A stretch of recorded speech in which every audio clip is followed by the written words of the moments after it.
New information tonight about a veterinarian and a dog found dead inside a mobile animal care van in Queens. The owner of the clinic, who was also inside, survived. Lisa Rozner spoke with family and friends who shared details about how this may have happened.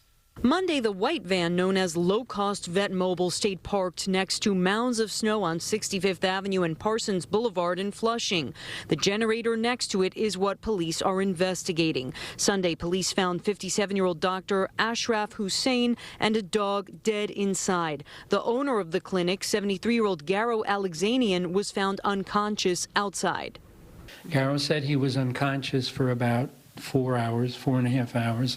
When he awakened, it was daylight already. Alexanian's longtime friend visited him at New York Presbyterian in Flushing Monday and tells us he is conscious today and in stable condition, but has a broken nose and pain on the left side of his body. He says Garo believes he, the doctor, and the dog collapsed after being poisoned by carbon monoxide as they finished their last surgery on a dog late Saturday evening.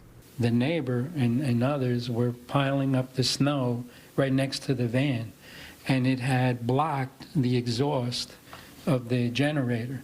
And so the fumes were going back into the van. No one at the Staten Island clinic where Dr. Hussein worked wanted to go on camera, but we were told he was loved by all. We spoke by phone with his heartbroken wife, who says he leaves behind 3 sons. He was good and his dog, he loved animals. He was a great father and husband. Dr. Hussein worked at this clinic on Staten Island every day of the week except Tuesdays, which is when he would go to help with the mobile van.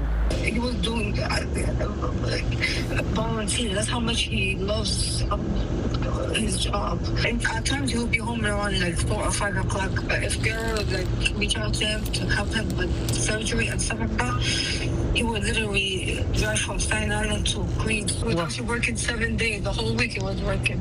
And the two of them just were selfless and gave everything to the animals. Police are investigating the cause of the incident. The city's health department said they were working on a statement but did not get back to us by our deadline. In Flushing, Queens, Lisa Rozner, CBS News, New York.